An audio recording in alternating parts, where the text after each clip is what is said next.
Alright, so I gotta take my lawnmower back to the repair shop for the second time this season. Okay? Bought the lawnmower in April, had to take it back for repair in August, gotta take it back in October, right? So you already know when I bring it in, because it's cutting off on me. When I bring it in, I'm like, yo, I'm not paying for y'all to service my joint again. I ain't say that to him, but I was thinking it. They called me talking about it's done, right? So I goes to get the lawnmower, you know what I'm saying? Now mind you, it's a push mower, yards like 3,500 square feet, nothing big, right? So I'm using it once a week, but it ain't even crazy like that. Like I ain't dogging the joint. I don't have a landscaping business where I'm using it 55 times a day, right? Once a week. No reason why it should need service 2 times, and I just got it in April, okay? Refurbished John, but regardless, I paid for it. Bang, I comes in to get it. Now I come back there, and see, you gotta understand something.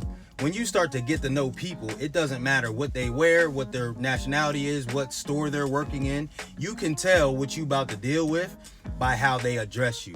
Whether they look you in the eye and say, hey, how are you today?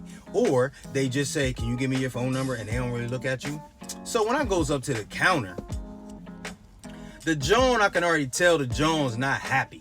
You understand me? Like I'm looking at I'm like, I could tell an expression on your face at 10 o'clock in the morning, you're not happy. Because if at 10 o'clock in the morning, if you already got a frown on your face, that means either your morning was shitty or your life is shitty. Or both, right? So I'm already knowing she's not in a good mood, but that's cool. I'm coming to get my lawnmower and I'm gonna go home, I'm gonna get on out your hair. Now, I'm like, oh, I'm here to get my lawnmower, gave her my number. She's like, oh, that's gonna be $52. And I said, well, ma'am, this is the second time I had to bring this mower in. I bought it in April. And see, what had happened was, and she's like, yeah, but gas is really bad for the lawnmowers. So, you know, stuff gets in your carburetor and you're gonna have issues like that sometimes. So I said, you know what? Yeah, but maybe you didn't hear me. I was saying I had bought it in April and then I had to bring it back in August. So, and she said, yeah, but these types of things happen all the time and there's nothing we can really do about that. Like the repairman, you know, he has to do what he has to do. So it's not really on us if it messes up. The warranty doesn't. Now at this point, you already know, I'm kind of mad because I'm like, John, why you keep cutting me off? Like I'm trying to tell you about what's going on with me. Isn't the customer always right? Huh? But I can't even get out my full thought because you keep talking. So y'all already know, black folk, we get a little irritated when somebody keep cutting us off. John, you need the information from me. You understand? I didn't give it to you yet, so I need you to listen up. Now I can run down to y'all what she looked like, what type of bad little BS tattoos she had, and all of that stuff. But I don't feel like that's important. I'm sure y'all can visualize what type of woman I was dealing with at this here service counter, okay? So by the third exchange we had, I said, now ma'am, listen to me. I paid for the lawnmower back in April. I had to bring it back in August and spent another little couple dollars. I can pay the $52. It ain't about nothing, right? But what I'm not going to do is keep paying for a mower that y'all sold me and it's not right. You understand? So she get the clickety clacking on her keyboard, right? So now mind you, I'm staying calm. There's a lesson behind this, y'all. I'm staying calm because I already know what I'm willing to do and willing not to do, right? Because I don't need that lawnmower that bad, sweetheart. It's October. It's not July. My grass ain't 3 feet high and y'all not the only people that sell lawnmowers.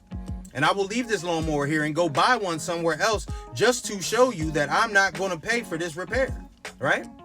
So I'm in the driver's seat, and you have to understand when you're in the driver's seat, there's no reason to get excited because you're going to go somewhere whether they want you to or not, right? So I'm in the driver's seat. No reason to get excited. I started to read her rights, but I could tell that she the type Joan that she likes to get into the verbal back and forth. See, when people are already at a very low level, they want to bring you down to their level, right?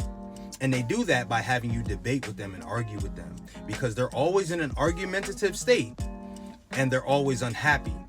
So if they see you happy, if they see you with your Steelers cap on and your Steelers are 6-2 and they just won last night, they would like to bring you down to their level, right? I wasn't going to let her do that today.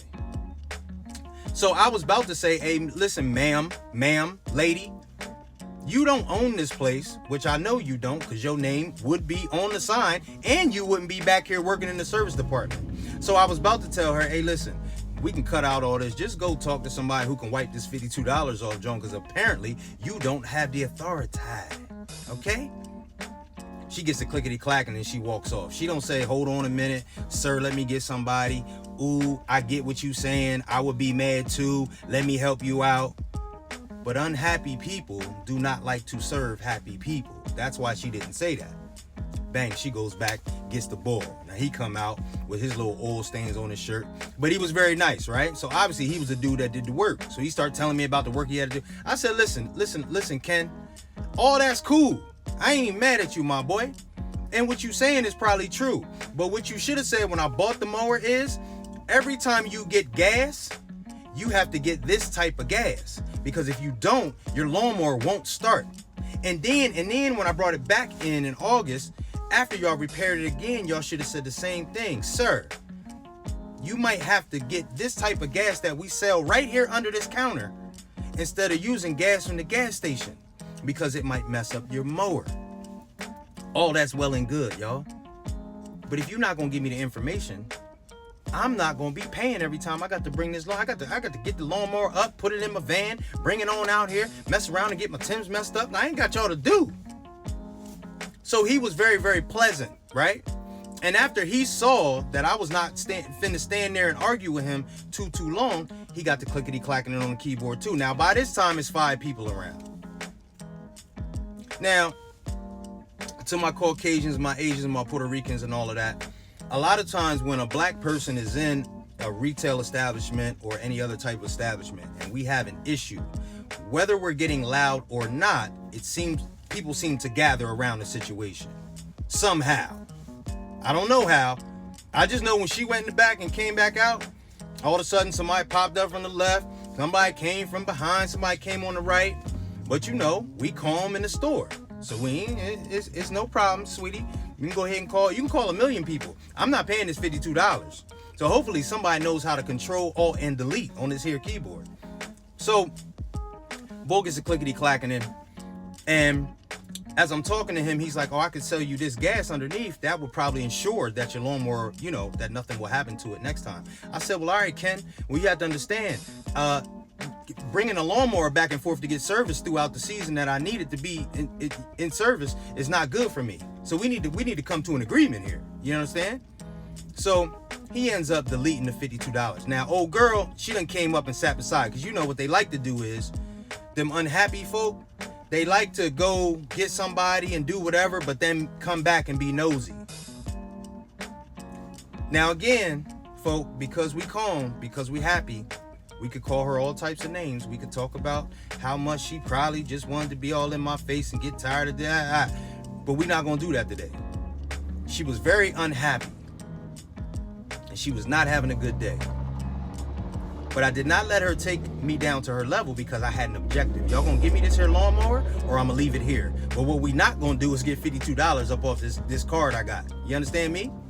So by staying calm, I was able to withstand the barrage from the unhappy person so that she had to go get a more pleasant person, and that more pleasant person was able to help me with my issue, and I left with my lawnmower.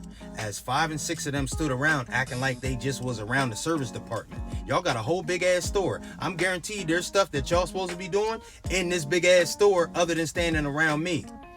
But hopefully all of them learned a lesson today. Is that a mature man who is rooted in his masculinity, and his masculinity is at a high level, he does not have to get excited about something like $52. Especially when you've already made the decision before you got there that you are leaving with a lawnmower or you're leaving without a lawnmower. But what you're not going to do is leave $52 in the red. You understand? Then this is what I did. I said, yo, where that gas that you told me I need? He said, oh, it's under the thing. And I bought the gas. So John was super mad. Of course you're mad. Because you just should have sold me the gas and X'd out my little receipt like old Ken did.